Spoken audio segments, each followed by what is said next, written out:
మిథున రాశి వారికి ఈ రాశిలో గురుగ్రహ సంచారము, ద్వితీయ స్థానంలో రవి బుధ గ్రహ సంచారము, తృతీయ స్థానంలో కేతువు, చతుర్థ స్థానంలో కుజుడు, దశమ స్థానంలో శనీశ్వర గ్రహ సంచారము, భాగ్యస్థానంలో రాహుగ్రహ సంచారము.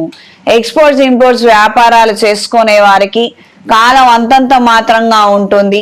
ప్రయోజనాలు దక్కుతాయో లేదో అన్న ఆందోళనే ఎక్కువగా ఏర్పడుతుంది.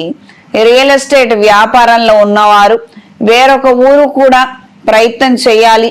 ఇక్కడ ఉన్న పరిస్థితులు పరిణామాలు మనం తట్టుకునే విధంగా లేవు. వేరొక చోటకు కూడా వెళ్ళి మనం మళ్ళీ ప్రయత్నించగలిగితే కాలం కలిసి వస్తుందేమోనన్న చిన్న ఆశ ప్రారంభమవుతుంది. వృత్తి నిమిత్తం భార్యాభర్తలు విడివిడిగా ఉంటున్న వారికి కాస్తంత కుటుంబ కలహాలు మరింతగా పెరిగే అవకాశం ఉంటుంది. కొత్త ఉద్యోగం కోసం చేసే ప్రయత్నాలలో మంచి మార్పులు ఎదురవుతాయి. తెలిసిన వాళ్ళ ద్వారా సిఫార్సు చేయించుకొని ఒక మంచి ఉద్యోగాన్ని సాధించగలుగుతారు.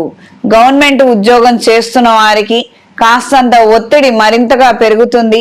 పై అధికారులు కావచ్చు, కింది స్థాయి వారు కావచ్చు, మీ మీద ఎక్కువ ద్వేషంతో, ఈర్ష అసూయలతో ఊగిపోయే అవకాశం ఉంటుంది.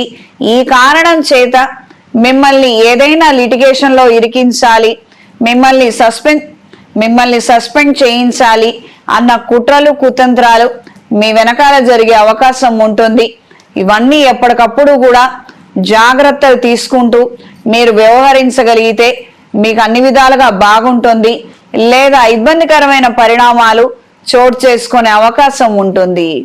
గృహ నిర్మాణ అంశాల రీత్యా స్వల్పమైన మార్పులు ఏర్పడతాయి. ఖర్చులు విపరీతంగా పెరిగే అవకాశం ఉంటుంది. ఈ వారం స్త్రీలకు శుభకార్యాలకు సంబంధించిన అంశాలలో అనుకూలమైన మార్పులు ఏర్పడతాయి. కళా సాంస్కృతిక రంగాల్లో ఉన్న వారికి కాలం అనుకూలంగా ఉంటుంది. రాజకీయాల్లో ఉన్న వారికి కాలం కలిసి వస్తుంది. మిమ్మల్ని గుర్తించి మీకు సన్మానాలు సత్కారాలు జరిగే అవకాశం కూడా ఏర్పడుతుంది. దూర ప్రయాణాలు అవసరం మీద చేయవలసిన పరిస్థితులే ఎక్కువగా ఏర్పడతాయి. ఈ వారం విద్యార్థులకు కాలం అనుకూలంగా ఉంటుంది. గట్టి ప్రయత్నం చేయగలిగితేనే పోటీని మీరు తట్టుకోగలుగుతారు. లేదా నిరాశ నిస్పృహ ఎదురయ్యే అవకాశం ఉంటుంది. ఈ వారం మిథున రాశి వారికి కలిసొచ్చే రంగు నేరేడు రంగు, కలిసొచ్చే దిక్కు తూర్పు, కలిసొచ్చే సంఖ్య 9. ప్రతిరోజు గౌరీదేవి స్తోత్రాన్ని పఠించండి. సర్వమంగళ మాంగళ్యే అన్న స్తోత్రాన్ని ప్రతిరోజు 3 సార్లు చదువుకోగలిగిన అనుకూలమైన మార్పులు క్రమేణా ఏర్పడతాయి. మంగళవారం రోజున మీరు చేసుకోగలిగితే ఇంట్లోనే అమ్మవారికి అష్టోత్తరం చదువుతూ ఆరావళి కుంకుమ, సుమంగళి పసుపుతో అర్చన చెయ్యండి. లేదా ఏదైనా దేవీ దేవాలయంలో అమ్మవారికి కుంకుమార్చన జరిపించండి. ఆ బొట్టుని ధరించండి. తద్వారా అనుకూలమైన మార్పులు ఏర్పడతాయి.